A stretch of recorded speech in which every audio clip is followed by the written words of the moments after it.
my name is Sam. Thanks for checking out this video. Make sure to hit the like button, subscribe button, blah, blah, blah, if you get to the end and enjoyed it. So as the title suggests, and if you're a frequent visitor of this channel, I want to tell you about the books that I read this week. And I actually read a lot considering I was working full-time and at my part-time job. So, let's talk about them. So the first book that I read this week was The Fever King by Victoria Lee. This is a dystopian set in the United States. Basically, these like kind of plague situation where like most people get it and die.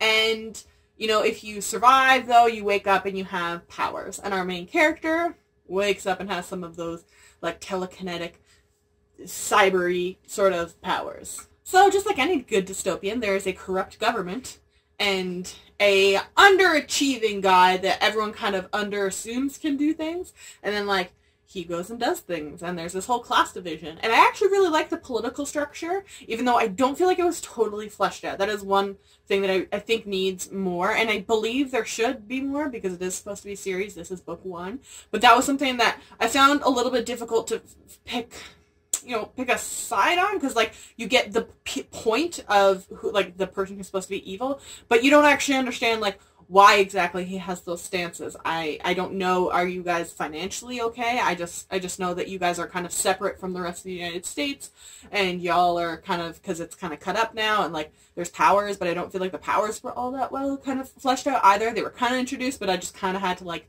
okay, well, if you say this is possible, then I guess it's supposed to be possible that this person has that power. So that was my big kind of I also feel like there's some kind of like weird, there's this whole weird like statutory rape part of the point, like of the line that I don't know that was necessary, and I don't think it was really ever explained. Like it was just kind of put in there, which really made me uncomfortable. I don't know if that's gonna be fleshed out more, but it was kind of weird to be just tossed in here and then not addressed. I also just feel like one of the main character, has a romantic relationship, sort of physical, at least, relationship situation with another main character, and is a male-male romance.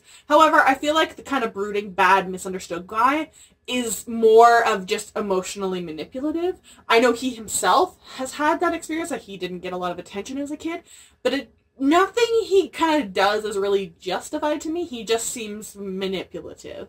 So maybe that character will be fleshed out more. Maybe this whole weird statutory rape situation will be fixed or brought or addressed or something. But it just made me weird and uncomfortable for the book to end the way that it did. So I don't know what the heck to rate it. Like, that aside, there were parts that I liked, but I feel like that was, like, the beginning and, like, the end. This whole, like, chunk in the middle, I just feel like it was a mismatch of, like, things that I didn't like and were kind of underdeveloped and weren't totally explained, and, like, yeah. It just, I don't know if I want to give it a star rating, but right now I don't on Goodreads, so take that at what you will. Then I picked up Enchanté by Gita Trellis. I had originally thought this was a standalone. I think I did, I don't know. But it is actually a trilogy now. Books 2 and 3 are up on Goodreads. But this is an arc of it. I really just like that they inserted a silhouette of like a Marie Antoinette white girl on it, but on the finished copy, but they did that. But actually having read it now, I feel like I actually like I'm justified in liking the UK cover more. I feel like there's tidbits on the UK cover that address like within the actual books. And I do plan on continuing reading the series, so that's a good kind of start to the review. But overall, it is set in France before the revolution, but things are not politically stable in France by any means.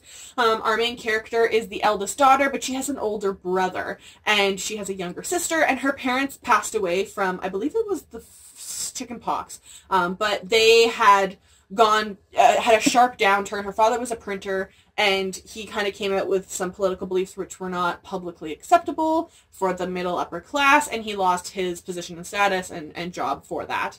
So she is trying to pick up the pieces. Her brother is an absolute piece of human garbage. He's abusive. He assaults her in this. He's a gambling addict, an alcoholic. He's emotionally manipulative, abusive. He threatens her. He blackmails her. He threatens to, like, have her beaten up by his like sharks, essentially, because he owes all this money. And it is explained that like sometimes it is magic influence, but in general he is just like a really crappy person. However, I was waiting for almost like a Torn situation by Rowena Miller, where we just pretend that that doesn't exist and he gets a pass on it. They don't do that in here. He like, yeah, I'm actually really content with how that person was included and how that person was dealt with. I really like how the main character grows throughout this whole book whenever she kind of comes, because he kind of comes back and forth throughout the whole plot.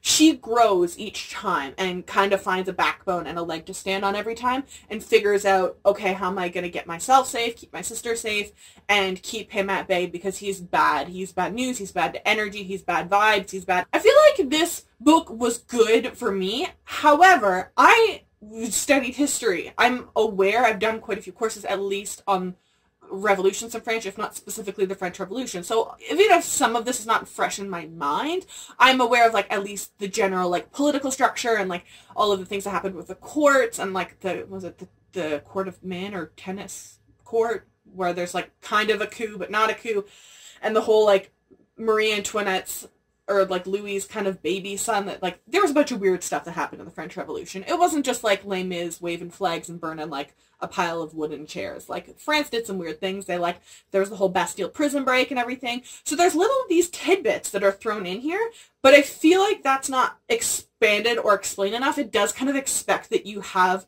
some sort of a basis, or I don't know that much of this is going to make sense or specifically tell you that it is of the French Revolution time, area, and geography. It's just like, you know, there's a revolution in France, but it doesn't really explain all of, I feel like, the way it is needed to explain the social and political situations.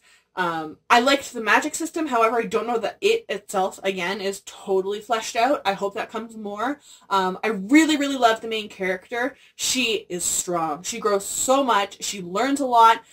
She's not perfect. She's realistic. I think that was my big thing takeaway, was I didn't want this idealistic girl in this like set time period because she wasn't going to survive realistically, even with magic thrown in. So she's very realistic for the time and the situation, and I appreciated that. I also really love that she's interested in inventions and science and book printing and politics. She's so smart. She's not this like kind of annoying upraised girl that like has no backbone, has no real interest in anything other than like flowers and all that stuff. No, she's smart and she's aware and she's observant, and I loved that, and especially love that she was into all this STEM stuff. I loved the sort of kind of potential triangle that was messed with, the kind of the trope, and I liked how the whole romance was structured and how it kind of came to an end at the end of this book. I think it was really well thought out. I loved the twists and turns at the end. That was really cool. I wasn't totally expecting everything until it started happening. I was like, oh my god, it's happening. Yes, oh my god, oh, this is going to happen. So I love that. And there's just also random tidbit. There's like hot air balloon inventions in this, which like wasn't expecting. And then I looked at the UK cover and I can see like a little hot air balloon. Yeah. All in all, there were some things that I think needed some work, but I think, especially for a debut, I believe, I'm pretty impressed actually. I gave it a 4 out of 5 stars, and I will absolutely be continuing with this series.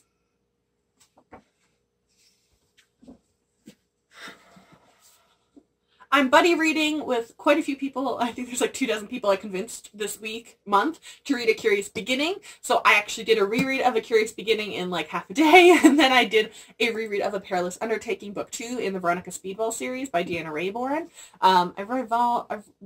I've reviewed these books on my channel like multiple times. They're amazing, and I think I kind of like explained it like very succinctly this week when I was trying to explain to my friend what it was. It's Sherlock Holmes and Veronica Mars had a baby in the Victorian era and then met like a brooding dude and butterflies. That's like essentially a murder mystery historical stuff. That is Veronica Speedwell, and I'm happy because a bunch of people are really liking it. She's so sarcastic and just so witty, and like I'm just here for it, and all the murder mystery. And her and Stoker is such a slow burn romance. It's killing me. And if we get to the end of book 5 and there is no payoff, I will be so offended and like just continue buying Deanna Rayborn's books, but still offended. Anyways, both these books incredibly high, 5 out of 5 stars, and I kind of like admitted it to myself that I think this is now, you know, it's going to depend on how book 5 comes, because book 5 is 2020, but like I think this is now my favorite series, like outranking Outlander, which like I don't know how I feel about that, because I like legitimately like there's not a single thing I would change about any of these books, and I can't, once I start reading them, I can't get into other books. Even like I'm trying to use them as a reward system to myself, and I can't make myself get into other books because I'm like, you could be reading A Dangerous Collaboration right now. So I'm obsessed with them. I don't know how I feel about that because my channel is literally called Sassenach. So, I don't know. We'll see how that goes. But, yeah. Still love Outlander, but I love this one more somehow. I also did a reread of Graceling by Kristen Kishore. I think I read this book like 3 or 4 years ago, and I was looking through my Goodreads list, and I think this is like honestly the book that it's been on my TBR for the longest, which I didn't read. I was struggling with that. It is a challenge on like the TBR and Beyond yearly challenge is to read the book that's been on your TBR the longest, and this has been on my radar for like quite a while. Like I think it came out in 2012, I want to say. Oh, sorry, 2008.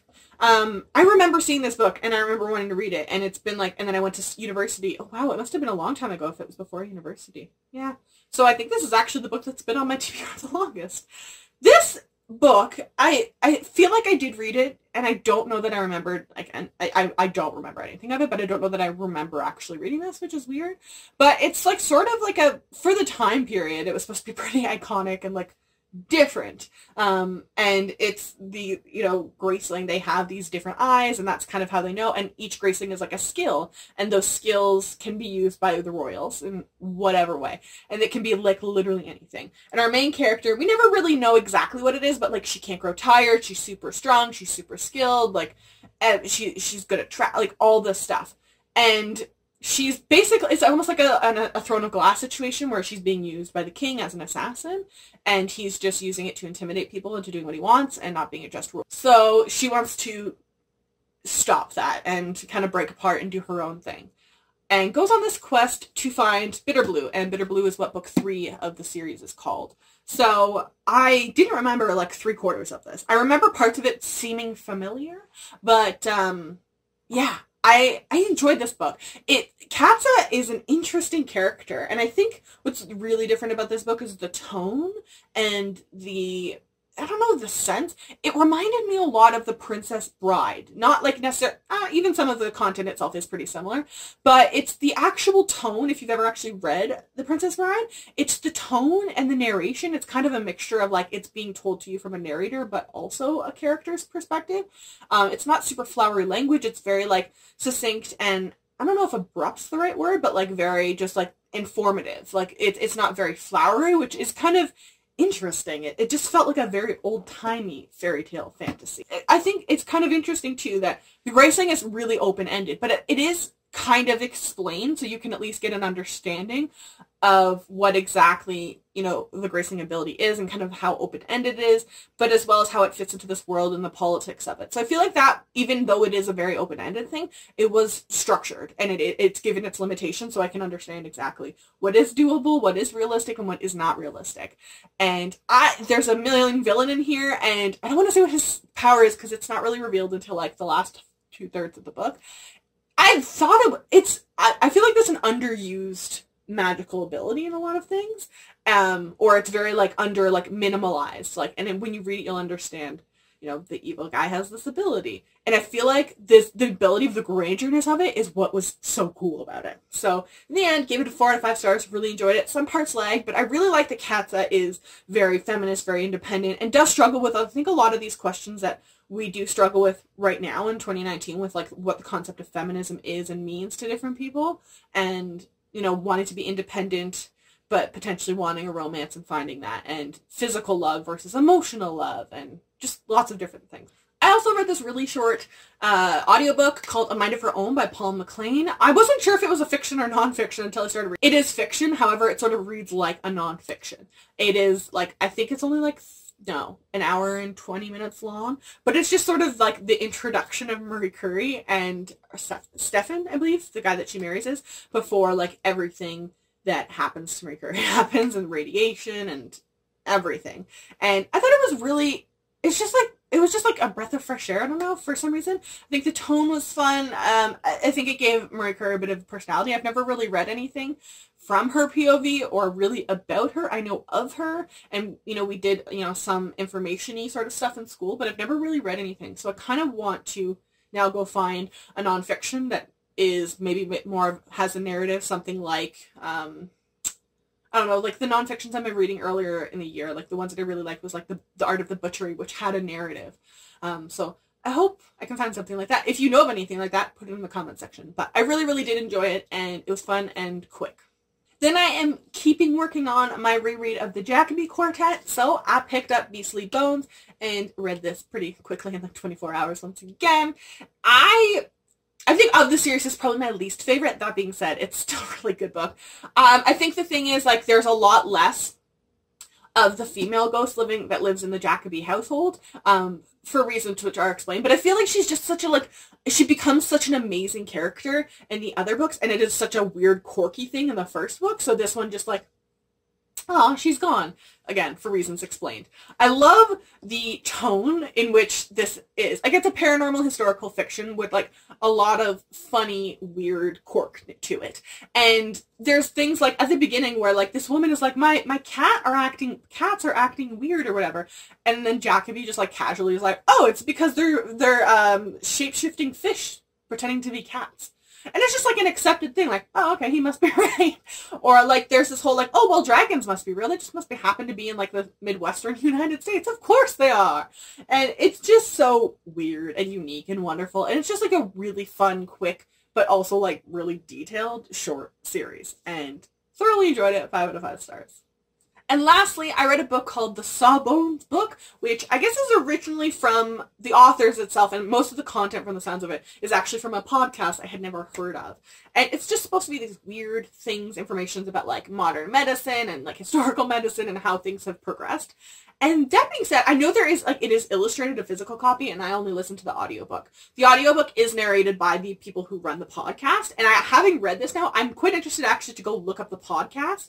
That being said, I don't know if it was the structure or just the information in general, but I don't think it really worked all that well as an audiobook. I think if you're going to listen to the audiobook, which I did like the narration, it is very, you get a sense of who the authors are. There's, like, lots of witty banter and everything in it, which is great, but it almost took away, it kind of took me out of the content, which already was kind of difficult to get into just because of how it is structured. So I'd be curious to actually get a physical copy that has the illustrations in and see if that would help. It's a quick read. I think the audiobook itself is only like 6 hours, and I read at double speed, so it only took me like under 4 hours. It took me under 4 hours to read. That being said, the information, interesting. It was just like weird, like, dieting information, like no carb diet started in like the mid 1800s or early 1900s, going that far back, and, like, just some of the weird things that we used to use, like, opium for as medicine. And this was just general tidbits of information that I knew from, like, university courses, but I think, you know, if you don't go get a history degree, some of this stuff is new and interesting and weird and random and mind-blowing to hear some of the stuff. However, it's a mishmash almost. Like, my brain was so scattered by the end of it. I don't think I really retained any of the new information. It's just, like, short bursts of information, then we switch and we pivot to a new topic, and we switch and pivot to a new topic, and then we're going back this way. It was just very, very hard. I didn't see that there was actually a focus of it. It was more just, I don't know if infodumping's not the right term, but there is just, like, a lot of information thrown at you. So I'd be curious to actually go back and read their podcast or listen to their podcast. But I think if you're going to listen to the audiobook, get a physical copy. And I don't know how that will work, but I'd suggest not doing just the audiobook, which is what I did. So that definitely influenced my rating, but I did end up giving it like a 3 out of 5 stars. It's not terrible. The information itself is really interesting. The banter is great and the narration is good, but it's just not a book, and the structure of the book, it's very, like, it's almost like short paragraph and then it just switches, almost like Fantastic Beasts and Where to Find Them, like the original, like, dictionary sort of thing almost. So that is just one thing. So those are all the books that I read this week. Let me know in the comment section down below what you read this week. I'd love to know. And if you've read any of these books, I would love to know your thoughts, especially if you can explain something to me about, like, the Fever King, which I didn't understand. Make sure to check the description box down below. I will link all of the books to their Goodreads pages, and I will also link all of my social media. If you follow me, I will follow you back.